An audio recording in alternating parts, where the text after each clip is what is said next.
Hello everyone, welcome to this month's watercolor challenge. So if you are subscribed to the monthly watercolor shipment, then you have probably or are about to receive the November 2023 swatch card.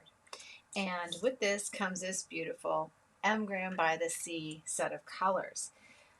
I think you'll really enjoy this set. If you haven't used Mgraham before, it's probably something that you might want to add to your palette.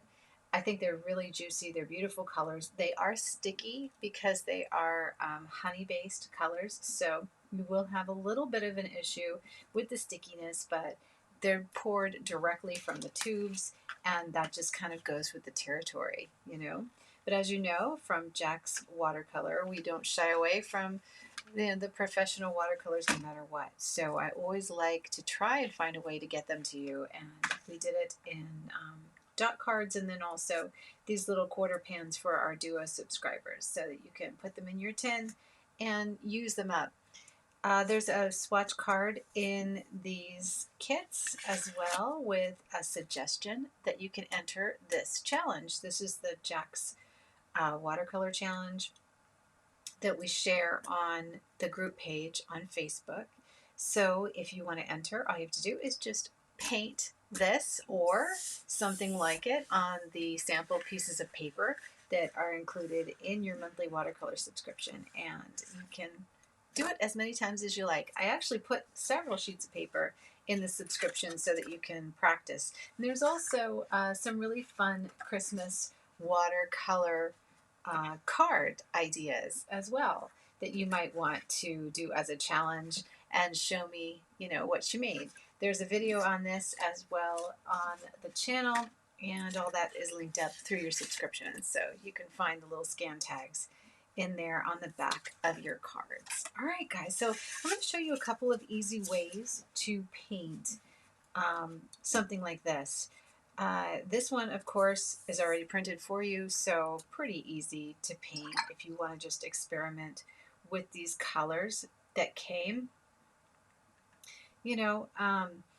I would say keeping it light and keeping it loose with Mgraham is really fun to do. There's a lot of different qualities of these colors that are really fun to mess around with, so you can do so much with them. I tend to like to do really painterly things. I'm going to show you a very loose way of achieving this in just a moment on this scrap sheet of paper. And I tend to really like to paint more loosely, so that's just me. I'm actually just taking, this is the gold, and I'm just kind of spreading it around here, and then I'm going to go ahead and get a little bit more intense with it here, which is all kind of going to change up later and go this way and this way. And then I'm going to give myself a little bit of the yellow in the center, a little bit of dirty water there. Next I'll use probably this cerulean for the sky. Now remember, we always want to be careful when you're throwing in cerulean over yellow, just because it's going to go green if it touches. So for me, I'm just inserting a little bit here and not rubbing it because I really don't want it to combine. On this card here, you could wait till the yellow layer dries and then just give it some water very simply, just like that, and keep it like really nice and loose. I can even add some little dashes of the color here and there and let that just kind of develop and evolve. This paper here is one of the swatches or one of the paper samples that is in this month's kit, and this is my favorite paper that I use in all of the sketchbooks, which is the Fabriano. Now, just kind of capitalizing on the fact that this is a little bit wet here, I'm going to take one of the other colors from this to just kind of get it going in the water, you know. I think probably we'll use some of the ultramarine because we really haven't used that yet, and it makes just a really beautiful watercolor for sure. So I'm just kind of going here. And this is the very, very loose version.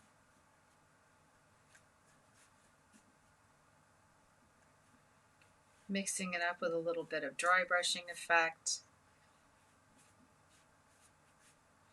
I am arranging a landscaping watercolor class coming up here, so you might want to get on the mailing list and keep an eye open for it.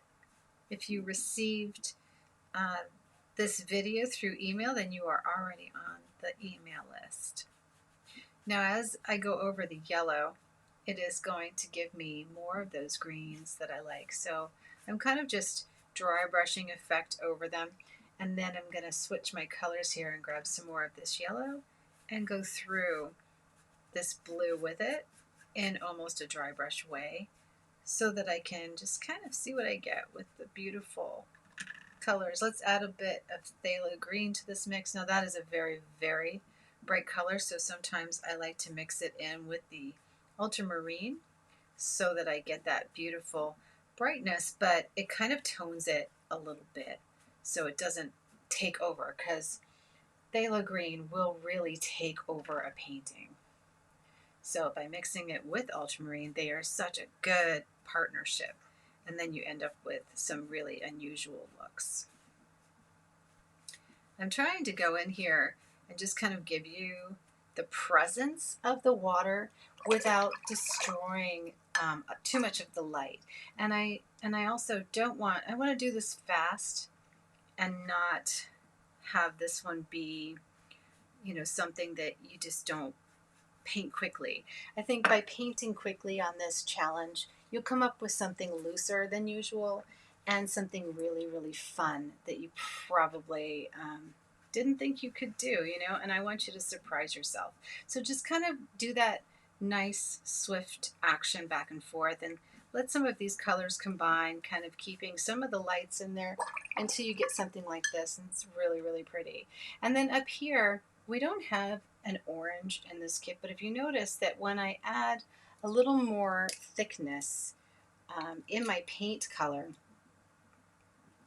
it does kind of do some different things, and you can really build on that no matter where you're using this, you know. So in my let's get the grain out of my brush.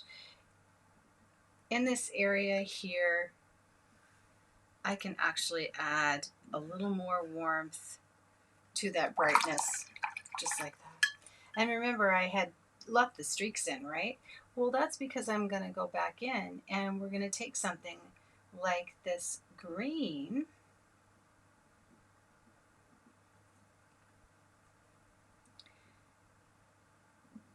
and I'm just going to kind of build that up on the horizon line just a smudge.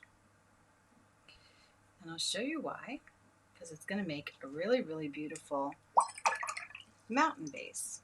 Let's go ahead and mix in some ultramarine blue and take our nice juicy brush and just kind of move up just like that. Now I want you to take something like a palette knife or anything with a little more structure. Get a little bit of your ultramarine, so you just take it right out of your thing onto the edge. And where you would have these mountains, I want you to just move up and move down. Move up and move down. If your page is still wet, it's going to do one thing. If your page is dry, it's going to do another. So you can experiment and keeping some of the light there. Now let me show you what that has done. So now it's starting to give us a little bit more of an effect. If I want to get my water back in and preserve some of my whites, I can literally, on 100% cotton watercolor paper, that's what I love about this paper, I can scratch it away while it's still wet. And I can even scrape some areas into my mountains. You can do this with a plastic card. You can do this with a palette knife. There's so many ways to do it.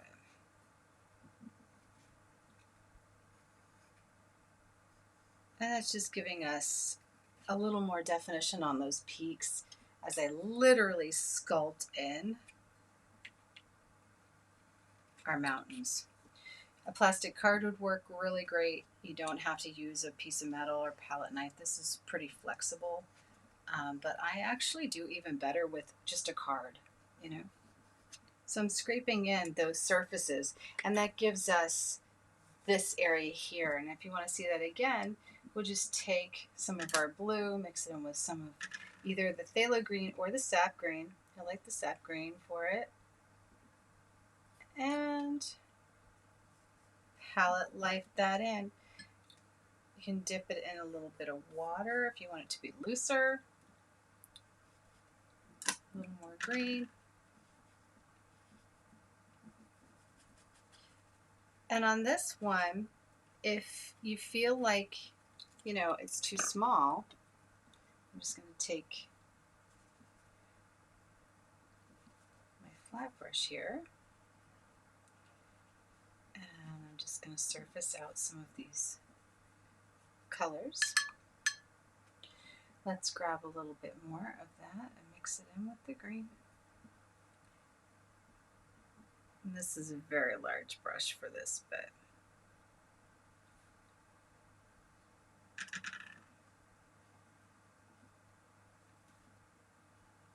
So I'm just kind of mixing in these colors here, adding a little more of the blue into areas, which will bring it from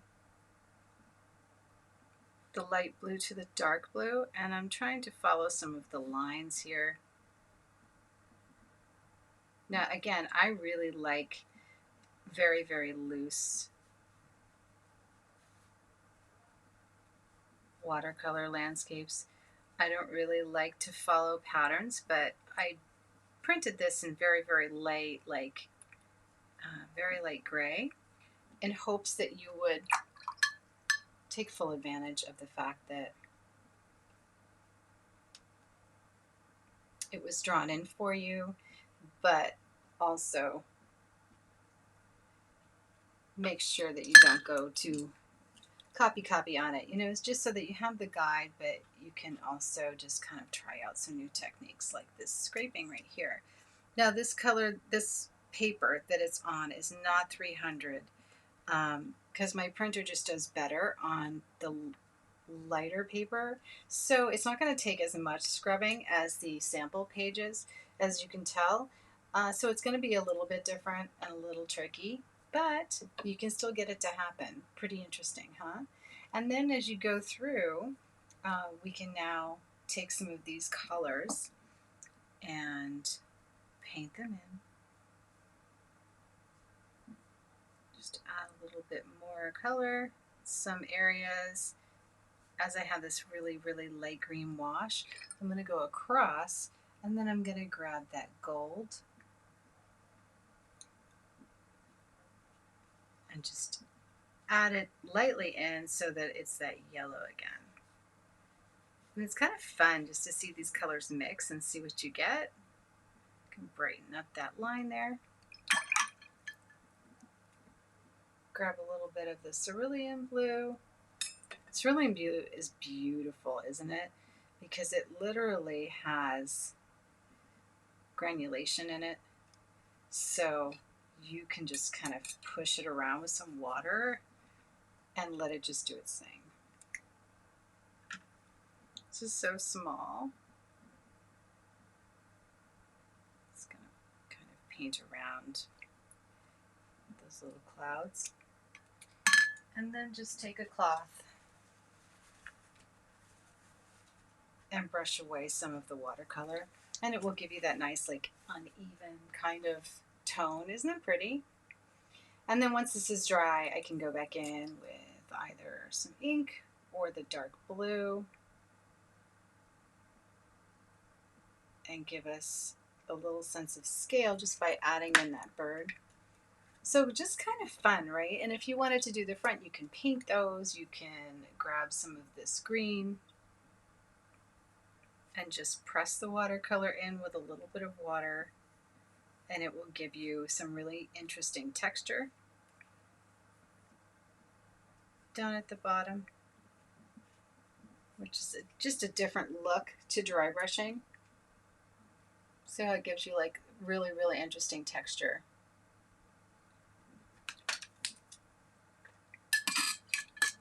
So that's one way to have some fun with it. I'm sure you guys are going to think of a zillion ways to have fun with this. Once this is dry, if you want to add more blues or even have a little fun mixing some of the ultramarine in with the blues, you can. I would go like lighter rather than darker and build it up. And again, be careful with the yellow. You don't want to rub too many times because it will reactivate.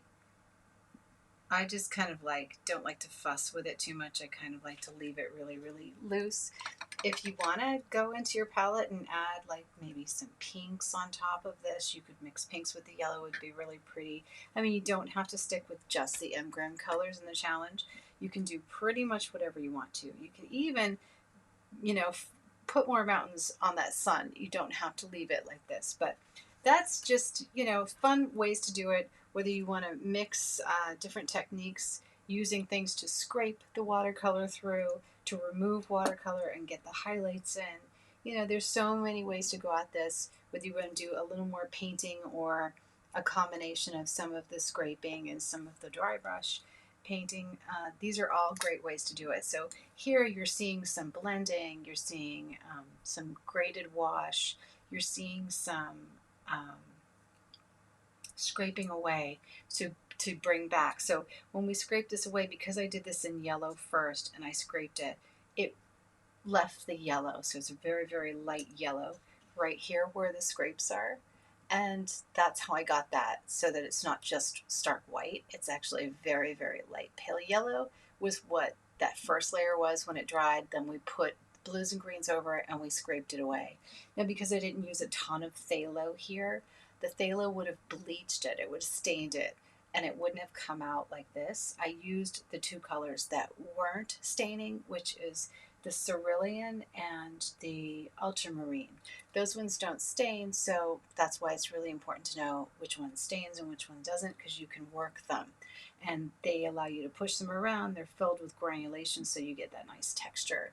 You know what I mean? And they also will move out of the way. But the phthalo green, we just used that mixed with the blue in areas that I wasn't going to necessarily scrape away, and I just wanted a little bit more of a powerful shot of that watercolor. So as much as you think it's not purposeful, it was purposeful in the way that I used the colors. And that's just something that you'll gain in knowledge as you move through colors and learn more about them. Don't forget, I have that watercolor swatch book that I'm releasing, and the reason why I'm teaching you how to do swatches and map out your inventory in these books is because of this exact thing. If you had this marked, that cerulean blue and ultramarine can be scraped away and are great ones to use in these kind of landscapes, and maybe this yellow looks good with this combination and you like it and you want to remember it, you would put it in your swatch book. So I have a lesson on this coming with the swatch books as well, so it teaches you how to build up your swatch book and mark all these things down, and gives you things to think about. Should be fun. I'm looking forward to this month and seeing all of your challenges. Don't forget, I'm going to pick some winners to win some really fun things like free watercolor from me. And you guys, happy painting. Don't forget to share everything in the group because we love to celebrate in your success. Have a great one. Bye.